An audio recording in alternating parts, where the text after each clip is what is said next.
Ethan arrived at InnovateX Solutions with a swagger in his step and a gleam in his eye.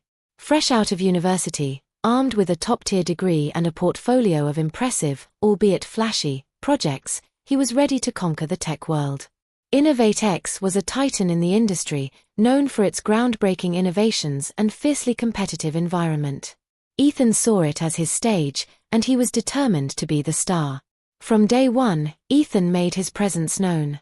In team meetings, he was the first to volunteer ideas, often interrupting others to ensure his voice was heard. His presentations were polished, his language effusive, and his confidence bordering on arrogance. He meticulously crafted his public image, ensuring every small victory was broadcast across internal communication channels.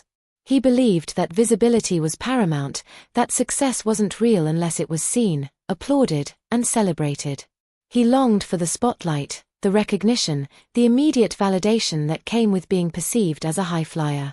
His cubicle neighbor, Liam, shared a similar philosophy. Liam was equally ambitious, perhaps even more so, but with a more refined sense of self-promotion.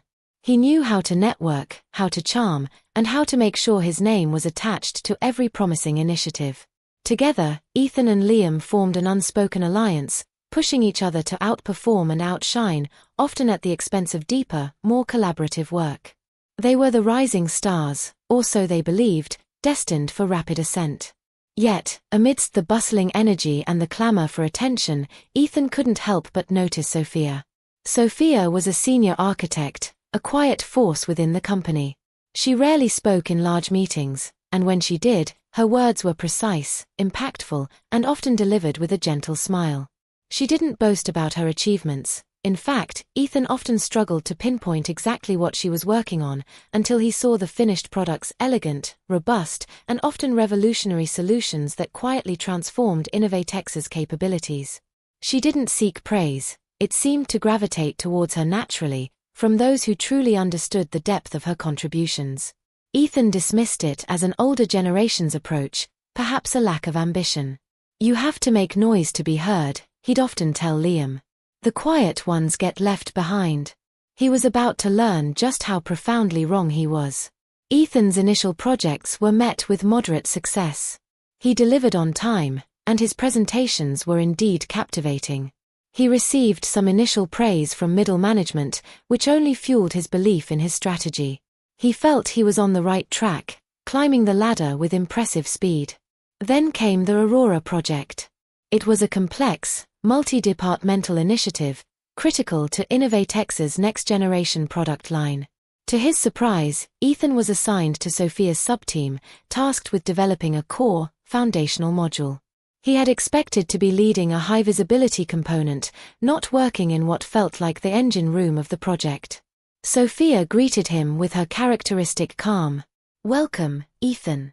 We have a lot of important work ahead." Ethan, still trying to impress, immediately launched into his ideas, explaining how he envisioned the module, complete with flashy UI concepts and grand scalability claims. Sophia listened patiently, nodding occasionally.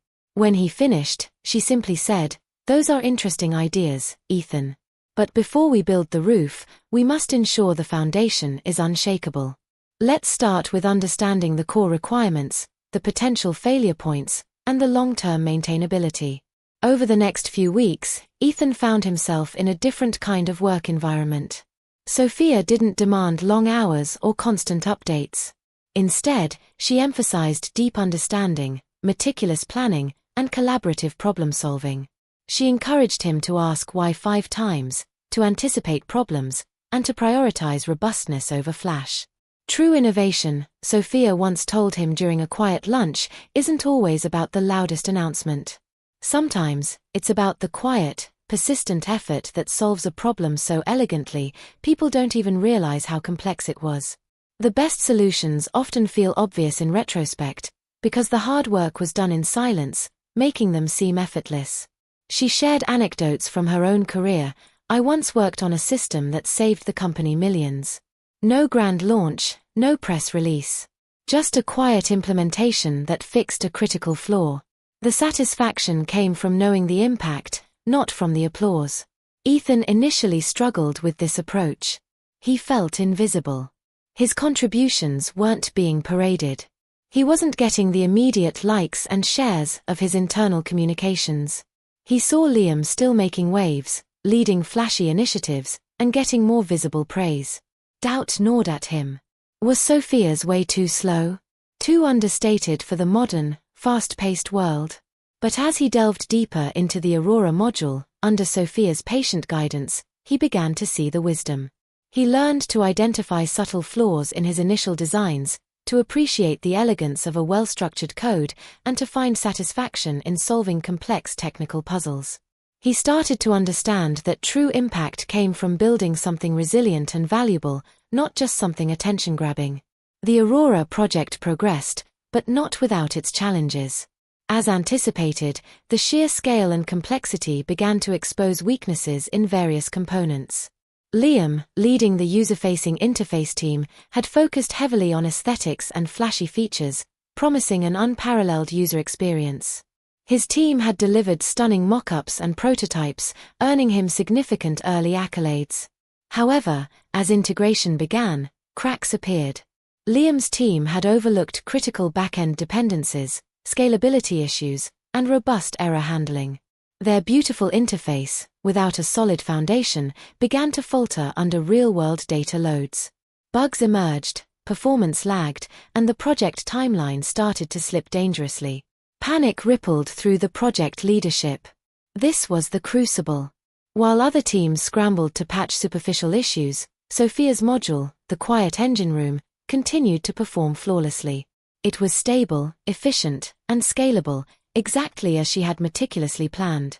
Ethan, having absorbed Sophia's lessons, had built his part of the module with the same rigorous attention to detail, anticipating edge cases and building in redundancies. During emergency meetings, Liam's team struggled to explain the root causes of their failures. Their initial flashy presentations now seemed hollow.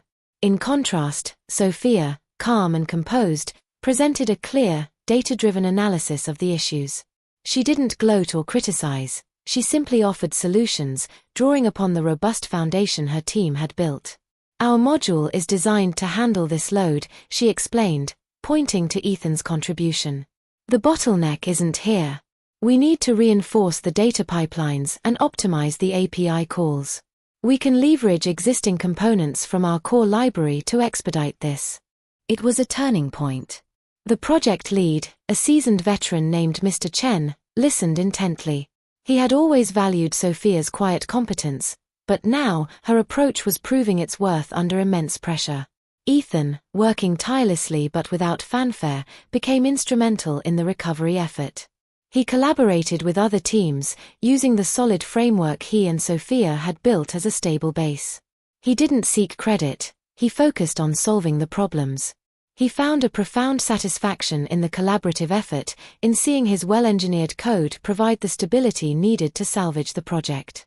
Months later, the Aurora project was finally launched. It was a resounding success, exceeding all expectations. The initial glitches had been overcome, thanks to the concerted effort led by Sophia's pragmatic approach. The product was not only visually appealing but also incredibly stable, fast, and reliable. At the launch celebration, there were speeches and awards. Liam received a commendation for his innovative interface design, and he basked in the applause, giving a grand speech about his vision. Ethan watched, a faint smile on his face. He no longer felt a pang of envy. Then, Mr. Chen, the project lead, stepped forward. He spoke about the challenges, the late nights, and the dedication. He specifically highlighted Sophia's leadership, praising her unwavering commitment to engineering excellence and her ability to build an unshakable foundation. He then turned to Ethan. And to Ethan, Mr. Chen continued, who, under Sophia's guidance, developed the critical core module. His meticulous work, his foresight in anticipating challenges, and his quiet dedication to quality were absolutely instrumental in bringing Aurora to life. He didn't seek the spotlight, but his work shone brightest when it mattered most. The applause for Ethan was different. It wasn't the boisterous, immediate cheer that Liam received. It was a deeper, more respectful recognition from his peers, from the engineers who knew the true complexity of the work, from the leaders who understood the value of reliability. Ethan felt a warmth spread through him, a sense of genuine accomplishment that far surpassed any fleeting applause. This was true validation, earned through quiet, consistent effort.